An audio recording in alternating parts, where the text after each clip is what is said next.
Skaapwagter 4, hy verkook my siel, Psalm 23. Van kleins af het party van ons groot geword met speelgoed wat lyk soos diere. Veral skapies is gewild en sag en kan die gekwil van die baba oorleef. Is ook groot genoeg dat dit nie per ongeluk ingesluk kan word nie.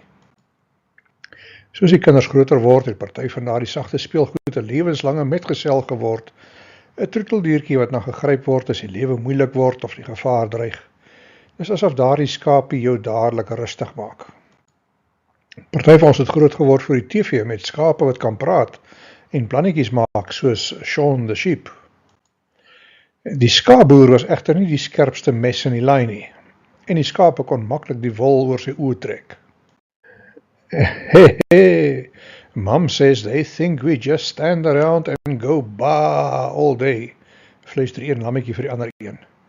Shh, kids, quiet now, act stupid, someone is looking at us, sê die ma. There you are, I've been talking to a cloud for the last half an hour, klaar die een skaap teen die ander een. En daardie een is dysleksies, bieg die skaapwagter, terwyl die skaapdoppe wat deur mekaar geraak het met sy klanke. Wanneer ons Psalm 23 lees, moet ons onthou, dis geskryf vanuit die perspektief van 'n skaap wat praat. 'n Mens kan dit direk vertaal na 'n Christelike siening dat hy behoort aan die familie van God. Daar's verskeie voordele in daardie verhouding, maar voordat ons daarop ingaan, kom ons lees die hele Psalm hardop deur, soos opgeteken in die 53 vertaling. Psalm 23, 'n Psalm van Dawid. Die Here is my herder, niks sal my ontbreek nie. Hy laat my neerlê in groen weivelde, na waters waar rus is, lei hy my heen. Hy verkoop my siel, hy lei my in die spore van geregtigheid, om sy naam ontwil. Al gaan ek ook in 'n dal van doodskade wee, ek sal geen onheil vrees nie, want U is met my. U stok en U staf, die vertroos my. U berei die tafel voor my aangesig, teenoor my teestanders. U maak my hoof vet met olie, my beker loop oor. Net goedheid en guns sal my volg al die dae van my lewe, en ek sal in die huis van die Here bly in lengte van dae. Ons het reeds gekyk na die eerste 2 verse waar ons te doen kry met die goeie herder wat seker maak dat ons niks kort kom nie. Ons het gekyk na die 4 dinge wat nodig is vir skape om tot rus te kom en watter voordele dit vir hulle inhou as hulle bewus raak van die skaapwagter se teenwoordigheid. Die rol van die skaapwagter kom na vore wanneer hy die skape na groen weivelde lei. Ons het ook gekyk na hoe die goeie skaapwagter sorg vir goeie water en sy skapies soontoe lei, sodat hulle dors geles kan word en hulle kan floreer. Nou kom ons by 'n vreemde stelling in vers 3. Hy verkoop my siel, so gee die Here ook vir my nuwe krag. Hy gee my nuwe lewenskrag. Hy gee my die krag om elke dag reg te lewe, sê party van die vertalings. Hoekom op aarde sou Dawid hierdie stelling ingesluit het? Hy verkoop my siel. Sekerlik sou mens kon verwag dat enige iemand wat onder die sorg van die goeie herder is, nooit so verinnerweerd sou raak in sy siel dat hy restaurasie nodig sou kry nie. Maar die ding is egter dat so iets wel gebeur. Dit het selfs met mense soos Dawid gebeur, die outeur van die Psalm. Die een wat liefgehê is deur God, 'n man so na God se hart. Selfs Dawid het geweet hoe dit voel om terugslae te ervaar, hoe om verslaan te word, hoe om as 'n teken gesien te word deur Saul. En Dawid het die frustrasie en gevolge van versoekings beleef nadat hy Batseba buitgemaak het en haar man Uria laat doodmaak het. Die profeet Nathan het hom vasgevat en Dawid het sy sondes teenoor die Here bely. En Dawid was bekend met die bitterheid van hopelose gevoelens en tye wat hy geen krag daarvoor gehad het nie. Hy het een keer gevlug voor sy seun Absalom en toe later lank oor hom getreur. Hy was platgeslaan deur die dood van sy seun. In Psalm 42 roep hy uit, waarom kwyn jy weg my siel en is jy so onrustig in my? Hoop op God, want ek sal hom my God weer prys vir die verlossing wat hy my God deur sy teenwoordigheid bring. Hierdie is 'n direkte parallel van hoe dit is om vir skape te sorg. Vra maar vir enige skaapboer of iemand wat skape opgepas het. Net hulle wat intiem bekend is met skape en hulle gewoontes sal die insig hê om te verstaan dat daar wel iets soos platgeslane skape bestaan. In Engels is dit cast down sheep, 'n gepootjiede skaap, 'n skaap wat nie meer op sy eie bene kan opstaan nie, 'n gevelde skaap, 'n omgevalde skaap. En dit is 'n ou Engelse skaapwagtersterm vir 'n skaap wat op sy rug beland het en nie weer op sy pote kan kom nie. 'n cast sheep is 'n patetiese gesig. Hy lê daar op sy rug, bene in die lug, met pote wat heen en weer beweeg, maar hy kan net nie opstaan nie. Partykeer sal hy daar lê en bler vir hulp, maar dikwels lê maar net daar en kriewel sonder enige sukses. As die eienaar van die skaap of die skaapwagter nie op die toneel betyds sou opdaag nie, sal die skaap net so doodgaan. Hy is magteloos. Maar daar's nog 'n rede hoekom dit belangrik is vir 'n skaapwagter om na sy kudde te kyk elke dag. Hy tel hulle om te sien of almal opgestaan het, op hulle voete is. As 1 of 2 nie daar is nie, dink hy, een van my skape lê iewers op sy rug en kan nie op die been kom nie. Ek moet dadelik gaan soek en die skaap help om weer op sy voete te kom. Dis 'n cast sheep, 'n gepootjiede skaap, 'n skaap wie se bene nie meer grond raak nie. Een skaapwagter vertel van 'n ooi wat hy gehad het, wat bekend was daarvoor om so 'n gepootjiede skaap te wees. Elke lente, wanneer sy swaar gedra het aan lammers, was dit haar gewoonte om elke 2de of 3de dag op haar rug te beland en nie weer self te kan opstaan nie. Dit was net die oplettendheid van die skaapwagter het gemaak het, dat sy oorleef het van seisoen tot seisoen. Een jaar was die skaapwagter weg van sy plaas vir 'n paar dae. Hy het sy jongste seun vooraf geroep en hom aangesê om verantwoordelik te wees vir daardie skaap, terwyl hy as die boer weg is. As hy haar op haar voete kon hou totdat die boer terugkom, sal hy sy seun goed betaal vir sy moeite. Elke middag na skool het die seun uitgegaan veld toe en die ooi op haar voete gehelp, sodat sy kon oorleef. Dit was 'n moeilike taak, maar uiteindelik is nog 2 lammers gebore. Dit was nie die skaapwagter wat 'n oogie gehou het op sy skape nie, maar so ook die roofdiere. Aasvoëls, honde, jakkals en wolwe het almal geweet dat 'n skaap wat nie kan opstaan nie, maklike prooi sou wees. Die dood was nie ver weg van so 'n dier nie. So 'n skaap was hulpeloos en kwesbaar vir enige aanval en het dit gemaak dat die eienaar ekstra moeite gedoen het om sy probleemskaap dop te hou en te help. Johannes 10, ek is vir Christene wat 'n herder vir sy skape is. Wat ek bedoel is dit, die herder is bereid om alles te gee terwille van sy skape, ook sy lewe. Hy sal liewer self doodgaan, as dat hy sal toelaat dat sy skaap iets oorkom. Niks het 'n skaapwagter se konstante aandag so geverg, as die feit dat een van sy grootste, vetste, sterkste en gesondste skape so maklik gepootjie kon word deur haar eie gewig nie. Sy kon 'n maklike prooi word as sy nie op haar voete kon kom nie. Dit was dikwels die vetste skape, wat die maklikste omgeval het en nie weer kon opstaan nie. 'n Swaar vet skaap of een wat baie wol het, sal dikwels gerieflik gaan lê in 'n holtetjie in die grond. Sy mag selfs op haar sy draai en bietjie uitstrek om beter te kan rus. Skielik verander die sentrale gravitasie van die skaap soveel, dat dit nie ver genoeg kan bykom met haar voete om weer op te staan nie. Dit mag dan in paniek ingaan en die verbeete skaap sal rondskop vir 'n vasdrapplek. Maar dit maak dinge eintlik net erger. Sy rol net al meer op haar rug. Nou is dit onmoontlik om weer op haar voete te kom. Terwyl dit so worstel, begin gas opbou in die skaap se buik. En soos sy al groter word, word die bloedsomloop afgesny, veral na die bene. As die weer baie warm en sonnig is, kan die skaap binne ure sterf. As dit koel en bewolk of reënerig is, kan die skaap in daardie ongerieflike posisie bly vir dae, voor dit uiteindelik sterf. As die skaap swanger is met lammers, is dit 'n dubbele verlies vir die eienaar. As die lammers ongebore is, sal hulle saam met hulle ma doodgaan. As hulle nog jonk is, word hulle weeskinders sonder 'n moeder wat hulle kon voed. Dit alles dra by tot die ernstigheid van die situasie. 'n Skaapwagter se aandag word dus konstant gevra om 'n oogie oor sy skape te hou.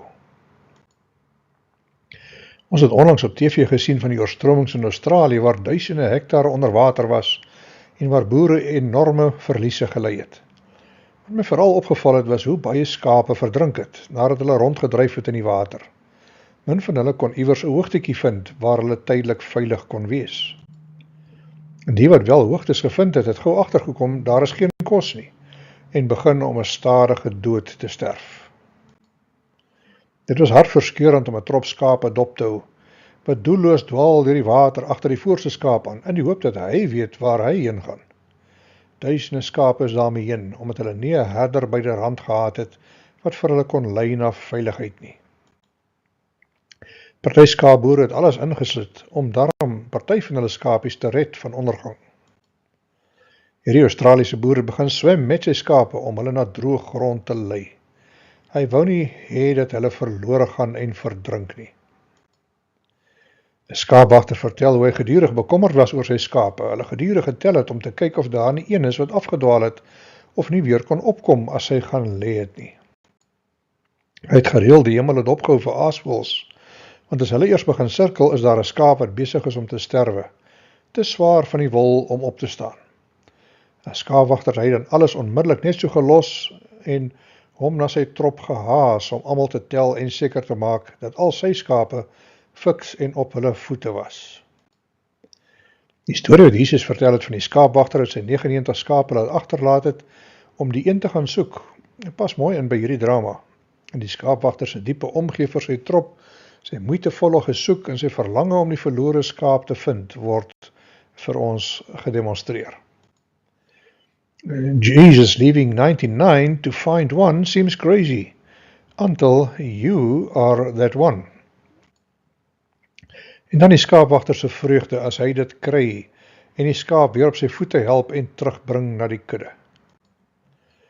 Moenie neersien op die ou kleintjies wat in my glo nie. Hulle is so kosbaar dat selfs die heel belangrikste engele daar in die hemel by my Vader se troon gedurig oor hulle praat. Stel julle die volgende prentjie voor. 'n Boer het 100 skape. Een raak skielik weg. Wat dink julle sal die boer doen? Hy sal die 99 skape net daar laat staan en begin soek na die skaap wat weggeraak het. Wanneer hy hom uiteindelik kry, is hy sommer baie bly. Ja, hy is nog blyer oor die skaap wat hy gekry het, as oor die 99 wat nie weggeraak het nie. Weet julle, my Vader maak presies net so, soos hierdie boer. Hy hou aan met soek na elkeen van sy ou kleintjies wat oor 'n sonde neergeslaan het, totdat hy hulle kry. Dan gaan tel hy hulle op. Omdat hulle vir hom kosbaar is, wil hy nie hê dat een van hulle verlore gaan nie. 'n Skaapwagter vertel hoe hy eenmaal ure lank onverpoos aanhou soek het na 'n enkele skaap wat weg was. En dikwels het hy die skaap al van ver af gesien waar die skaap op sy rug lê, bene in die lug, heeltemal uitgeput van al die hulpelose gespartel. En dadelik het hy dan begin hardloop na die skaap so vinnig as hy kon, want elke minuut is krities vir die skaap se oorlewing. Die skaapwagter het 'n mengsel van vrees en vreugde beleef, vrees dat hy te laat kan wees, en vreugde dat hy sy skaap hoegenaamd gevind het. So gou hy die skaap bereik, was sy eerste impuls om dadelik die skaap op te tel. Versigtig sal hy die skaap omrol op sy sy, want dit sal die druk van die gasse in sy groot pens verlig.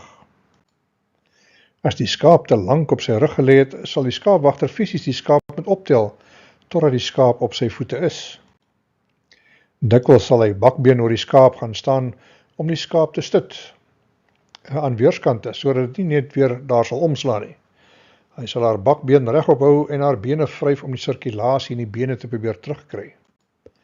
Dikwels het dit 'n hele ruk gevat. Wanneer die skaap dan uiteindelik begin loop, was dit 'n gestuierende geval. Die hele tyd wat die skaapwagter daar is, het hy met die kreupel skaap gepraat. Wanneer gaan jy leer om self op jou voete te staan? Ek is tog so bly ek het jou betyds gevind, jou ou wolkop. Stukkie vir stukkie kry die skaap weer sy balans terug, totdat dit met vaste tree weer kan loop, sonder om te slaan. En na ruk sal dit styerend wegdraf om aan te sluit by die ander skape, vrygemaak van al sy vrese en frustrasies, met 'n tweede kans om 'n rukkie langer te lewe. Al hierdie Bybelse beelde kom deur mense gedagtes as jy die gedeelte lees, van hy verkoop my siel. Dit is iets baie persoonliks, deurdrenk van omgee, maar ook vol van gevare en moontlike verliese. Aan die een kant is daar die hulpelose skaap wat totaal geïmmobiliseer is, al was die skaap voorheen sterk en gesond. Aan die ander kant is daar die eienaar of die skaapwagter wat omgee, op die uitkyk is vir sy kudde, en gereed staan om sy trop te hulp te snel. Hy is gou om die afgedwaalde te gaan red, met geduld en praktiese hulp. Hy is daar vir hulle wat omgekantel het, en nie weer self op hulle voete kan kom nie. Dieselfde ding gebeur ook in die Christelike lewe. Baie mense dink dat wanneer 'n kind van God wegdwaal, wegloop of val, of wanneer hy in 'n hopelose dilemma beland en gefrustreerd raak of hopeloos voel op moedverloorse vlakte, dan raak God vies en kwaad en draai God sy rug op hom. Maar dit is nie so nie. Die gelykenis van die verlore seun skets so 'n prentjie. Jesus het die hart van God aan ons kom bekendstel deur hom self die goeie herder te noem. Hy het soortgelyke sensasies van bekommernis, angs, omgee en kompassie vir die manne en vroue van sy trop, net soos wat 'n skaapwagter het vir 'n verlore skaap. Dit is hoekom hy kyk na mense met omgee en deernis. Hy is op die uitkyk na die individue wat platgeslaan is deur die lewe, wat nie self op die been kan kom nie, wat verwerp voel deur die menslike gemeenskap, die lost cases, die hopelose gevalle. Het verduidelik ook hoekom Jesus geween het oor hulle wat sy omgee verwerp. Jerusalem, Jerusalem, hoe dikwels wou ek julle bymekaar maak, maar julle wou nie. God is op die uitkyk na die mense wat die pad byster geraak het, mense wat oorweldig is deur die lewe of deur sonde. Hy soek hulle tot hy hulle vind en betoon dan sy groot liefde en omgee deur hulle gou te help, te red en te herstel, sodat hulle nie gedoem is om maklike prooi te word vir die roofdiere nie.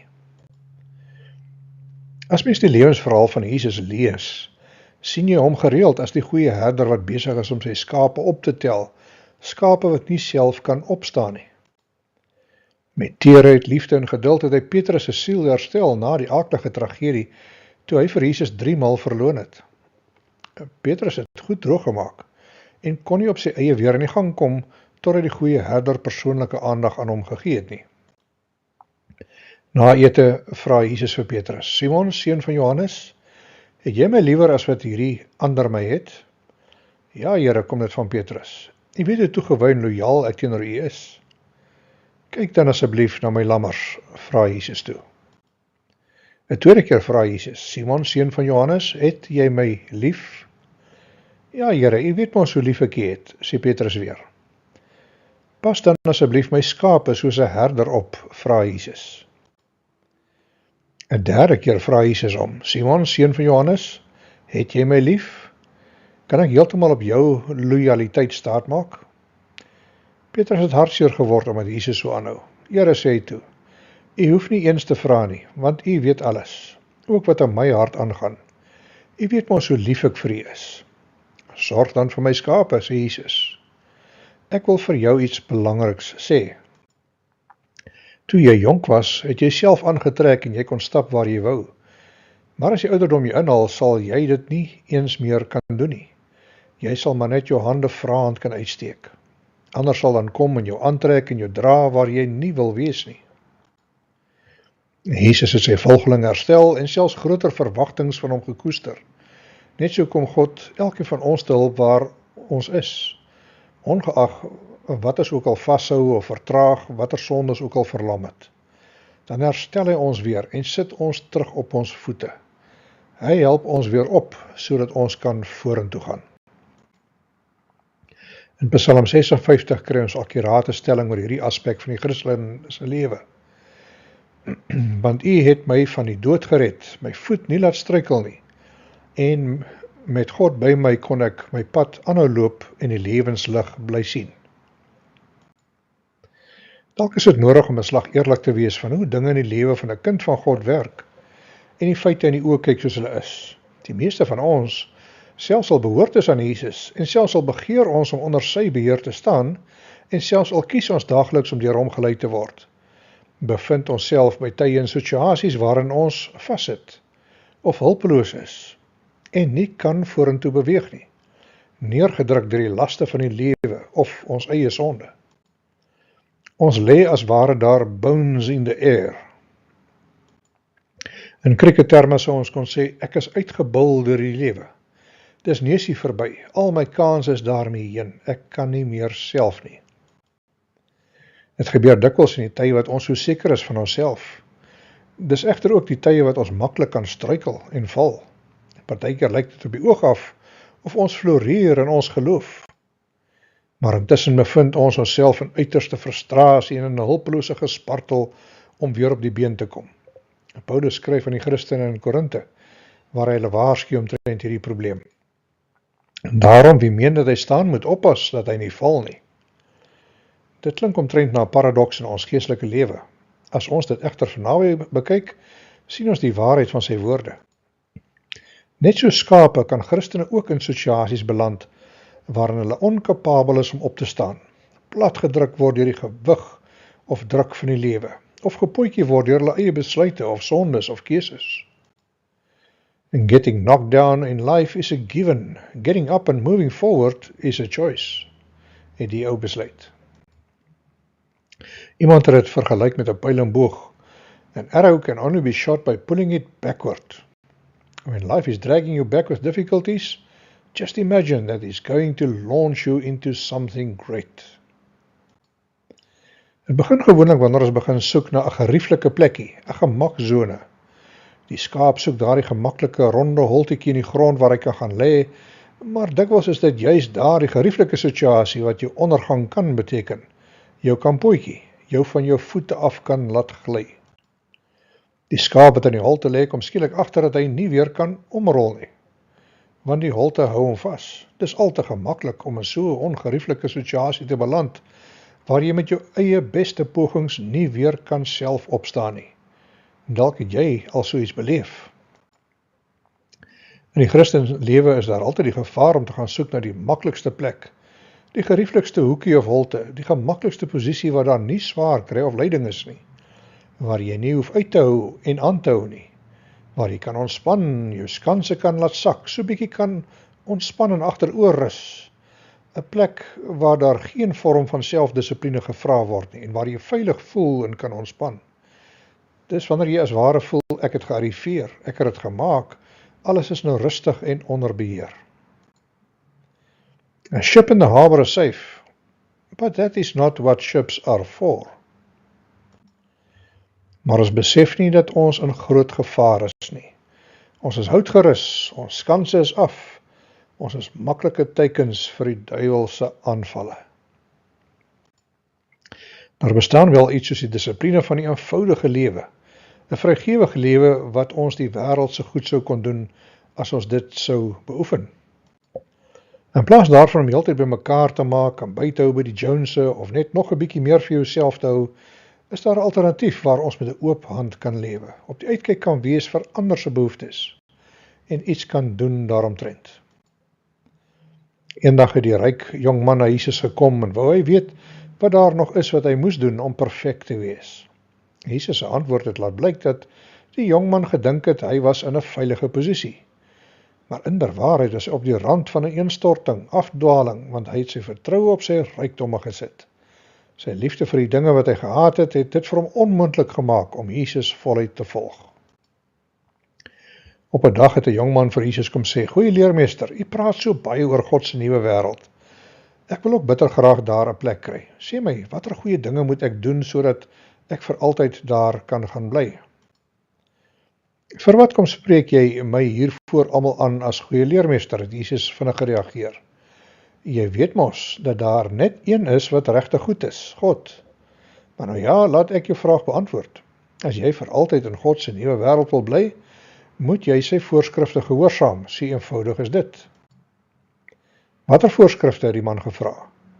Die volgende antwoord Jesus: "Jy mag nie moord pleeg nie, jy mag nie met iemand buite jou huwelik 'n seksuele verhouding hê nie, jy mag nie steel nie, jy mag nie leuns vertel nie, jy moet respek vir jou pa en ma hê, en jy moet net soveel vir jou medemens omgee as vir jouself."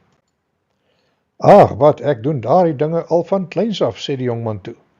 "Miskien is daar nog so 'n klein ietsie ekstra wat ek dalk kan doen, net om 100% seker te maak dat ek by God uitkom.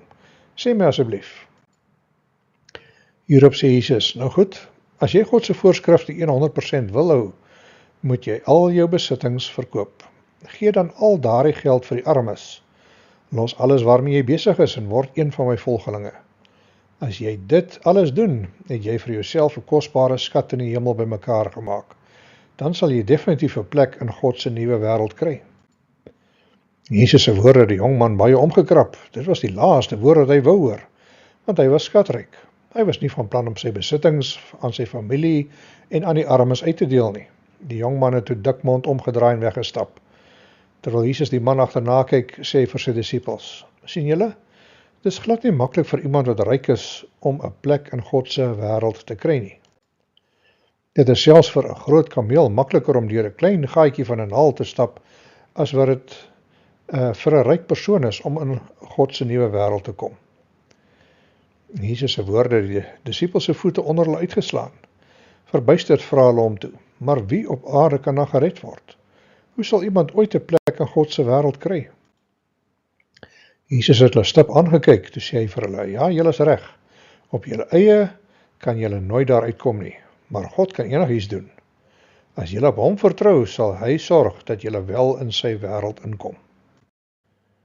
"Give away my wealth, then follow you? Ha, ha, very funny. Now seriously, what should I do?" Hoe beland 'n mens op daardie gevaarlike plek?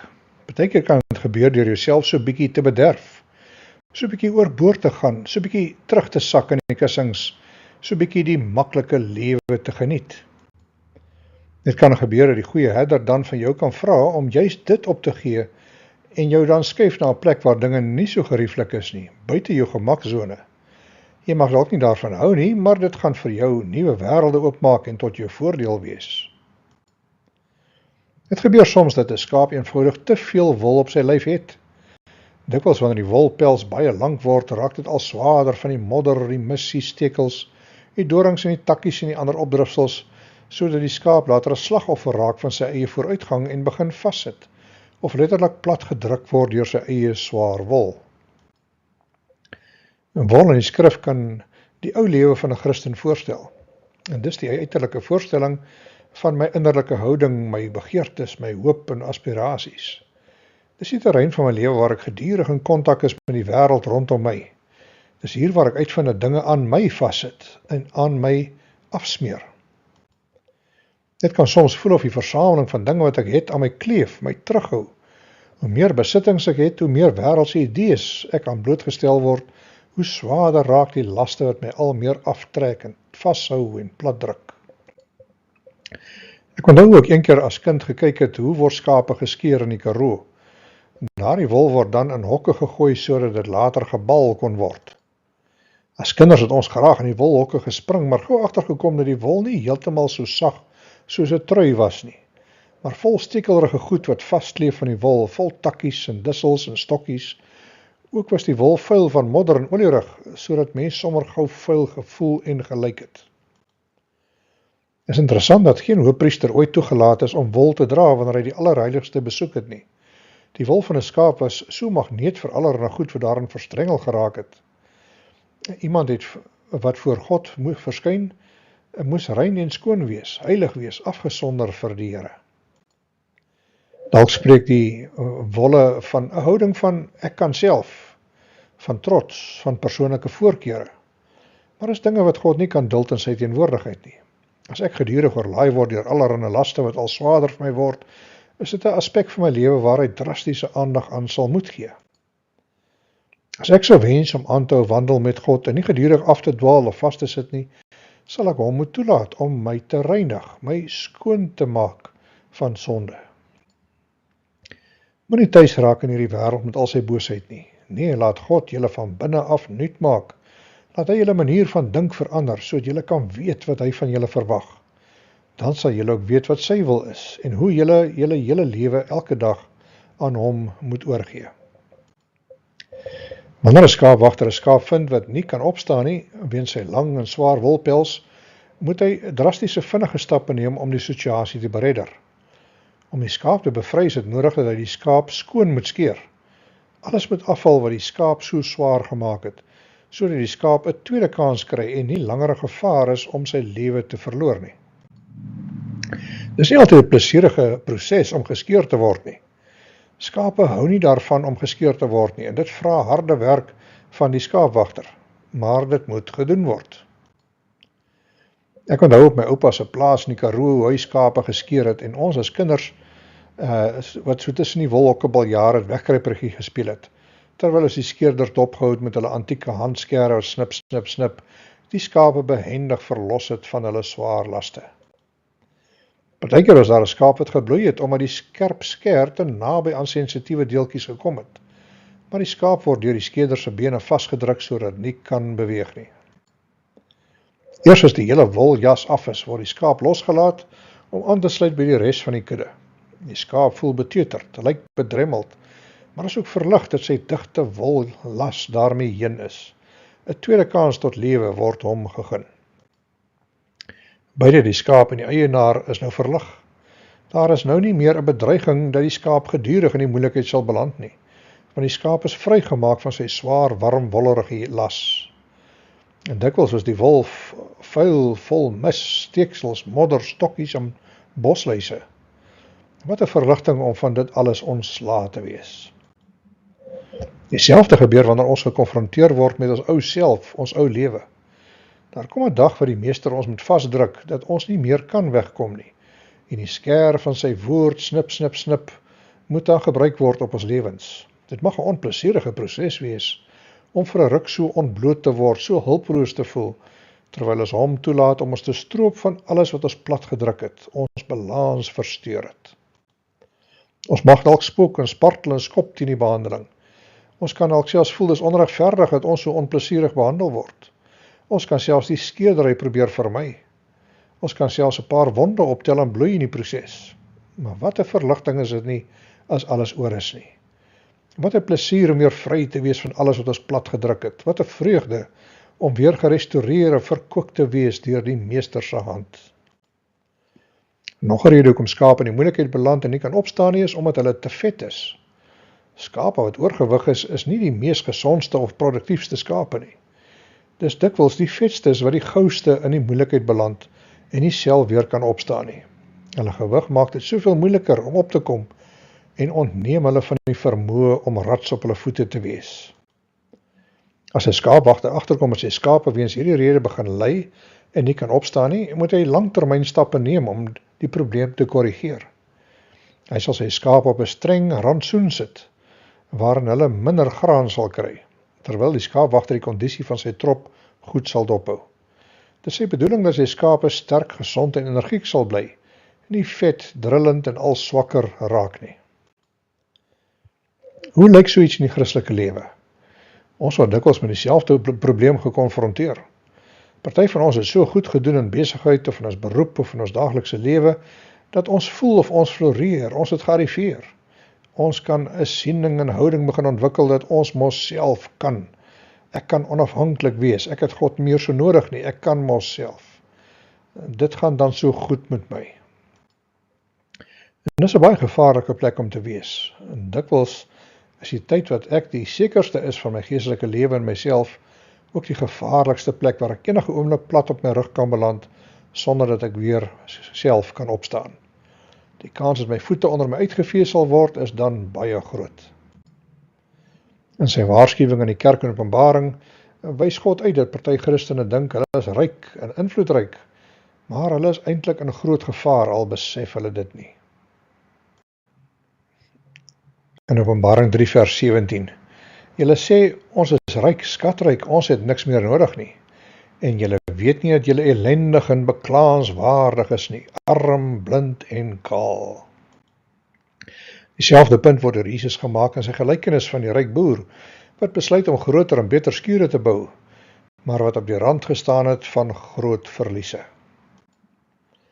Toe sê Jesus vir die mense, hoekom hardloop julle die hele tyd net agter geld aan? Die lewe gaan tog nie daaroor nie, 'n mens se geluk hang mos nie af van hoeveel geld jy op jou naam het nie. Kom ek verduidelik wat ek bedoel. Eendag was daar 'n baie ryk man. Hy was 'n groot boer wat die een goeie oes na die ander op sy lande gehad het. Op 'n dag dink hy toe by homself, ek het 'n probleem. My skure is nie meer groot genoeg om al my oeste in te bære nie. Na 'n rukkie sê hy vir homself, nou weet ek gaan al my skure afbreek, dan bou ek baie groter skure in hulle plek. Groot genoeg om al my oeste in te bære. En dan kan ek sommer al my kosbare besittings waarvoor ek nie meer plek in my huis het nie, daartoe sluit. En daarna kan ek agteroor sit en die lewe geniet. Ek kan myself op die skouer klop en sê, mooi so, jy het nou so baie geld en besittings, dat jy dit nooit kan uitleef nie. Gaan geniet nou jou lewe, hou partytjie. Gee jou oor aan drank en plesier, doen net wat jy wil, jy verdien dit mos. Maar hierdie ryke man het 'n verskriklike groot fout gemaak. Hy het God buite rekening gelaat. Op daardie selfde dag nog het God vir hom gesê, jou arme dwaas, vannag nog sal jy doodgaan. En wat word dan van al jou baie besittings? Jy kan dit tog nie saam met jou na die doderyk toe vat nie. Weet julle, so gaan dit met almal wat die verkeerde skatte bymekaar maak. Die doderyk is die enigste beloning vir al hulle harde werk. Gee julle lewens eerder aan God. Maak vir julle skatte by hom bymekaar. Dan wag daar 'n splinternuwe lewe op julle. Materiële sukses is geen maatstaf vir geestelike gesondheid nie. Welvaart is nie 'n maatstaf vir Godvreesendheid nie. Dit is dalk 'n goeie ding dat die goeie herder dwars deur ons uiterlike kyk en stappe neem om dinge te herstel en reg te maak in ons lewens. Dit kan wees dat hy jou dalk op 'n nuwe dieet of dissipline gaan sit wat vir jou ongerieflik mag wees. Dalk so 'n bietjie rof en onplesierig. Maar hy verseker jou dat dit vir jou beswil sal wees, want hy is lief vir jou en dit gaan om sy reputasie as die goeie herder. In Hebreërs 12 lees ons hoe God dissipline en swaar kry gebruik met diegene vir wie hy lief is. Dit mag dalk swaar voel op daardie oomblik, maar die diepe waarheid is dat dit 'n oes gaan oplewer van 'n lewe wat vry is van die frustrasie en gevaar om soos 'n hulpelose skaap te wees wat nie meer op sy eie bene kan kom nie. Dis swaar om deur sulke beproewings te gaan, maar dit kweek uithou vermoë te midde van swaar kry. Deur sy genade en liefde maak die Meester dit deel van ons program om ons geestelik volwasse te maak. Dit is deel van die prys van wat dit beteken om aan hom te behoort.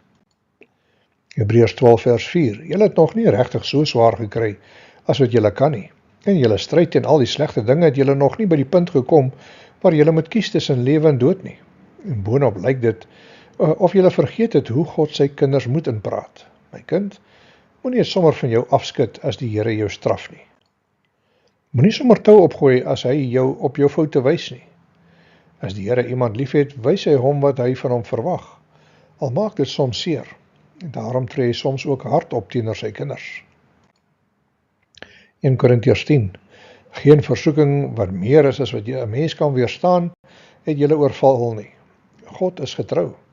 Hy sal nie toelaat dat julle bo julle kragte versoek word nie. As die versoeking kom, sal hy ook die uitkoms gee, sodat julle dit kan weerstaan. Maar hy stel my wel bloot aan dinge wat my sal sterk maak, my geloof sal bou, en my vertroue in hom en sy beheer oor my as skaapwagter sal aanblaas. As hy my goeie herder is, kan ek rus daarin dat hy weet wat hy doen. Dit behoort vir my genoegsaam te wees, om te weet dat hy gedurig daarop uit is om my siel te verkoop en te verfris. Daar is niks wat 'n mens sy geestelike lewe so kan opkikker, as die wete dat God weet wat hy doen nie. Ek is in sy goeie bekwame hande. Here, dankie dat U my skaapwagter is, wat heeltyd op die uitkyk is vir my. U weet watter dinge my probeer plattrek in die lewe, en met U genade bring U my weer terug op die been, as ek hulpeloos en magteloos raak. Dankie dat U my soms stroop van al die dinge wat my plattrek, my swaar en onstabiel maak. Dankie dat U my soms skeer, al is dit nie lekker op daai oomblik nie. Dankie dat U graag vir my wil verkoop, dinge in plek sit vir my beswil.